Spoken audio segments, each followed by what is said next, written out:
সোমবার ভোট চাইতে গিয়েছিলেন আলিমুদ্দিন স্ট্রিটে বঙ্গ সিপিএমের সদর দফতরে। বুধবার ভোট চাইতে শটান হাজির হলেন শিল্পমন্ত্রী ও শ্যামপুকুরের তৃণমূল বিধায়ক শশী পাজার বাড়িতে। ভোট চাইতে ভোটারদের পাশাপাশি একেবারে প্রতিপক্ষেরও ঘরে ঢুকে পড়ছেন কলকাতা উত্তরের বিজেপি প্রার্থী। সেটা আমার সেই সৌভাগ্য হয়েছিল স্বর্গত অজিত পাজার সান্নিধ্য পাওয়া এবং তার হাত ধরে প্রবেশনে যাওয়া। আর এই বাড়িটা তো আমার কাছে মন্দির সমান। এই বাড়িতে ৭৯ সাল থেকে আমার নাগারে যাতায়াত ছিল। এটা তো সত্যি যে অজিত পাজার তার রাজনৈতিক গুরু এবং তার শিক্ষা দীক্ষা ইত্যাদি সবটা তার শ্রদ্ধার জায়গায় আলাদা। লোকসভা ভোটে তৃণমূলের টিকিট না পেয়ে ৬ মার্চ বিজেপিতে নাম লেখান তাপস রায়। তৃণমূল থেকে বিজেপিতে গিয়েই কলকাতা উত্তর কেন্দ্রে প্রার্থী হয়েছেন তিনি। তৃণমূল ত্যাগে সেই বিজেপি প্রার্থী এদিন সকাল 11:30 নাগাদ শ্যামপুকুরের তৃণমূল বিধায়ক ও মন্ত্রী শশী পাজার বাড়িতে পৌঁছে যান। সঙ্গে ছিলেন উত্তর কলকাতার বিজেপির জেলা সভাপতি তমগ্ন ঘোষ। শশী পাজার প্রয়াত শ্বশুর অজিত পাজা তাপস রায়ের রাজনৈতিক শিক্ষাগুরু। দোতলায় তার স্মৃতিতে যে ঘরটি রয়েছে, শশী পাজার এমএলএ অফিসের ঘর পেরিয়েই সেখানে যেতে হয়। সেই সময় দুজনের মধ্যে সৌজন্য বিনিময়ও হয়। শ্যামপুকুর বিধানসভা কেন্দ্রের একটা ওয়ার্ডের মাননীয় পৌর প্রতিনিধির সঙ্গে একটু গুরুত্বপূর্ণ আলোচনা হচ্ছিল। তিনি 10 নম্বর ওয়ার্ডের মাননীয় পৌর প্রতিনিধি সুব্রত ব্যানার্জি, এবং আচমকায় দেখি ভারতীয় জনতা পার্টির কলকাতা উত্তরের প্রার্থী শ্রী তাপস রায় এসছেন এবং আপনাদের সঙ্গে কথা বলছিলেন। তিনি তার শ্রদ্ধা জানালেন অজিত পাজাকে।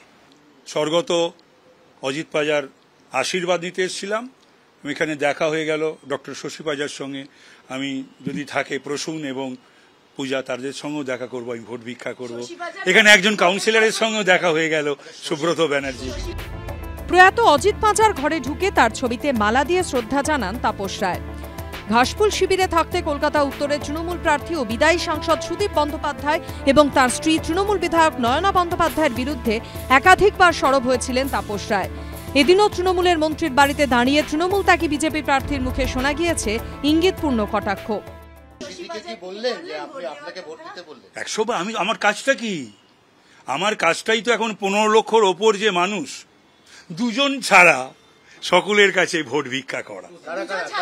দুজন না না না না না, এটা বুঝে নাও। 1 জুন শেষ দফায় কলকাতা উত্তর কেন্দ্রে নির্বাচন। সত্যজিৎ বৈদ্যর রিপোর্ট, এবিপি আনন্দ, কলকাতা।